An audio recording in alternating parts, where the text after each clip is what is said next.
బాధ్యత మరిచిన ప్రభుత్వానికి బాధ్యత గుర్తు చేయడానికి, బాధ్యత మరిచి ఇవాళ రాజకీయం చేస్తున్న ప్రభుత్వానికి ఇప్పుడే పోచారం శ్రీనివాసరెడ్డి గారు చెప్పినట్టు రైతు ప్రయోజనాలు కాదు రాజకీయ ప్రయోజనాలే ముఖ్యమన్నట్టుగా ఇవాళ దుష్ట రాజకీయం చేస్తున్న ప్రభుత్వానికి బుద్ధి చెప్పడానికి, ప్రజలకు మళ్ళొక్కసారి కాళేశ్వరం యొక్క గొప్పతనాన్ని వివరించడానికి, పంటలు ఎండిపోకుండా చూసుకోవడానికి, గొంతులు ఎండిపోకుండా మంచినీళ్లకు కూడా గోస రాకుండా ఎండాకాలంలో చూసుకోవడానికే ఇవాళ మా పర్యటన. మేడిగడ్డ అనేది ఇప్పుడే పోచారం గారు చాలా స్పష్టంగా చెప్పారు. కాళేశ్వరం ప్రాజెక్టులో 3 బరాజులు, 15 రిజర్వాయర్లు, 21 పంపింగ్ స్టేషన్లు, దాదాపు 1500-1600 కిలోమీటర్ల ప్రవాహ కాలువలు, 270 కిలోమీటర్ల సొరంగ మార్గం, ఇదంతా కలిపితే కాళేశ్వరం. ఇవాళ మా ప్రయాణం మొట్టమొదటిగా ఈరోజు మేడిగడ్డ, తర్వాత అన్నారం పోతా ఉన్నాం.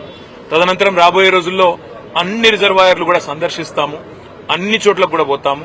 ఇది మొదటిది మాత్రమే, ఇవాళ పర్యటన మొదటి భాగం మాత్రమే. ప్రభుత్వం తన బాధ్యత మర్చిపోయింది.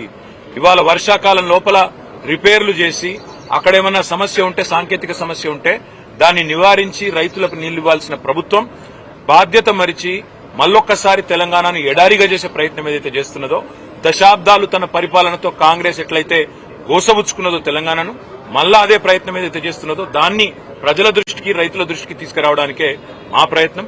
మేము ప్రభుత్వాన్ని ఇప్పుడే పోచారం గారు డిమాండ్ చేసినట్టుగా అడిగేది ఒకటి, మీకున్న అభ్యంతరం ఏంది రిపేర్ చేయడానికి?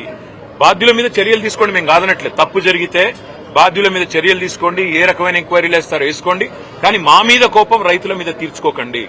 మా మీద ఉండే ద్వేషం, మా పార్టీ మీద ఉండే కోపం రైతుల మీద, రాష్ట్ర ప్రజల మీద తీర్చవద్దు అనే మాట ఒకటి. రెండవది, ఎండిపోతున్న పంటలు ఇప్పటికే స్టార్ట్ అయింది, ఆ ఇబ్బంది ఇప్పటికే స్టార్ట్ అయింది. వాటిని కూడా సందర్శిస్తుంది మా పార్టీ నాయకత్వం. అన్ని బరాజులు పోతాం, అన్ని రిజర్వాయర్లు పోతాం, అన్ని పంప్ హౌజ్లకు కూడా తీసుకొని పోతాం.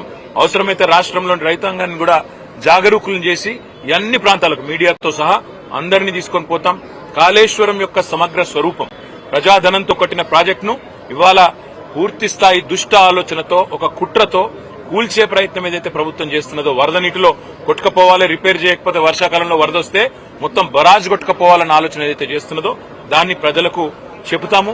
ఇవాళ ఒకవైపేమో పంటలు ఎండుతున్నాయి, ఇంకోవైపేమో కిందికి నీళ్లు సముద్రంలో వృధాగా పోతా ఉన్నాయి. అవి చూడడానికి, చూపెట్టడానికి, ప్రజలకు అర్థం చేయించడానికి పోతా ఉన్నాం. మిగతా విషయాలు రానున్న రోజుల్లో, వారం 10 రోజుల్లో రోజు మాట్లాడుకుందాం.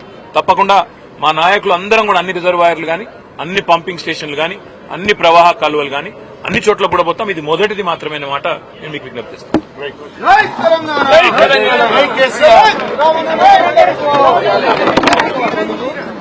రెడీయా?